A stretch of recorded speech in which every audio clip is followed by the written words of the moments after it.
आपके साथ हिमानी नैथानी। दोपहर के 12 बजने को है। तमाम बड़ी खबरों को विस्तार से लेकर हम हाजिर हैं। इस बुलेटिन में मेरे साथ मेरी दो सहयोगी जुड़ी हुई हैं। मेरे साथ मीनाक्षी रजत हैं, गायत्री शर्मा है। लेकिन सबसे पहले जो इस वक्त खबर आ रही है बड़ी, वो आ रही है राजस्थान से, जहां पर राजस्थान बीजेपी अध्यक्ष सीपी जोशी का बयान सामने आया है। मुख्यमंत्री और उन्होंने ये कहा है कि मुख्यमंत्री पर जल्द ही फैसला लिया जाएगा, राज्य हित में लिया जाएगा फैसला, ये सीपी जोशी ने कहा। हम देख रहे हैं कि किस तरह से जयपुर से लेकर हम चाहे बात करें भोपाल से लेकर दिल्ली तक मैराथन बैठकों का दौर जारी है मीनाक्षी। और इस बीच सुबह से हमने देखा कि किस तरह से बीजेपी के संसदीय दल की जो बैठक है वो चल रही है। इस बीच सीपी जोशी का ये बयान। बिल्कुल, और इसके पहले अगर कल की बात करते हैं तो कल भी मीटिंग हुई थी प्रधानमंत्री नरेंद्र मोदी के आवास पर, और वसुंधरा राजे सिंधिया कल रात ही पहुंच चुकी थी दिल्ली।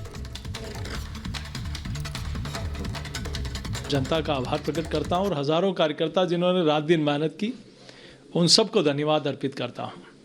अब चूंकि निर्णय पार्लियामेंट्री बोर्ड को करना है और भारतीय जनता पार्टी में आंतरिक लोकतंत्र है, तो बहुत अच्छा निर्णय पार्टी के प्रदेश हित में होगा। इंतज़ार है पर्यवेक्षकों का, उसके बाद विधायक दल की बैठक की तिथि तय होगी और उसके बाद शीघ्र ही सारे निर्णय होंगे।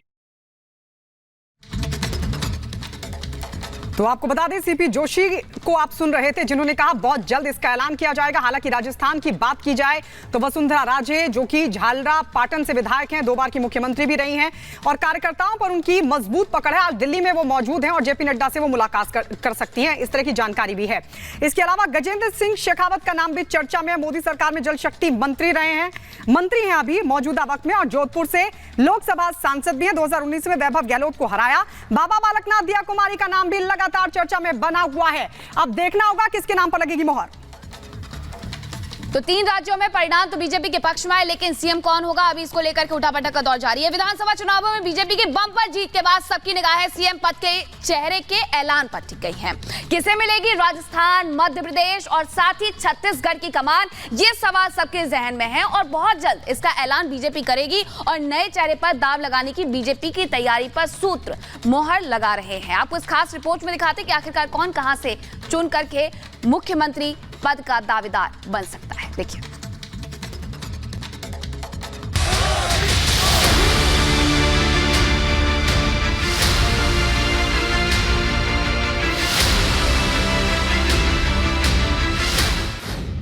बम्पर जीत, अब सीएम कौन? मंथन जारी, सस्पेंस भारी। नए चेहरे पर दांव की तैयारी। नारी शक्ति वंदन करेगी बीजेपी। विधानसभा चुनाव में बीजेपी की बम्पर जीत के बाद सबकी निगाहें सीएम पद पर नाम के ऐलान को लेकर टिकी हैं। मध्य प्रदेश, राजस्थान, छत्तीसगढ़ में बीजेपी की बम्पर जीत के बाद उम्मीदें बढ़ गई हैं और पार्टी के पिछले कार्यकलापों के आधार पर सूत्र बता रहे हैं कि तीनों ही राज्यों में सीएम पद पर बीजेपी नए चेहरे पर दांव खेलने की तैयारी कर रही है। तीनों ही राज्यों में डिप्टी सीएम भी बनाए जाएंगे और बीजेपी की बम्पर जीत में अहम भूमिका निभाने वाली नारी शक्ति को सीएम या डिप्टी सीएम पद दिए जाने की भी तैयारी है। चुनाव परिणामों के बाद अब बीजेपी के शीर्ष नेतृत्व में मंथन का दौर जारी है। कल भी पीएम मोदी ने तीनों राज्यों में सीएम पद को लेकर अमित शाह और जेपी नड्डा के साथ लंबी चर्चा की थी।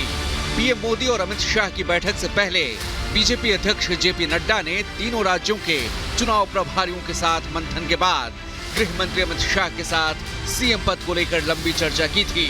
माना जा रहा है कि बीजेपी आलाकमान ने तीनों राज्यों में सीएम पद को लेकर अपना मन बना लिया है। चूंकि तीनों राज्यों में पीएम मोदी के चेहरे पर ही चुनाव लड़ा गया, इसलिए आज केंद्रीय पर्यवेक्षकों की नियुक्ति की जाएगी, विधायकों से राय ली जाएगी और फिर सीएम पद के नाम पर ऐलान किया जाएगा। राजस्थान से वसुंधरा राजे को दिल्ली बुलाया गया है।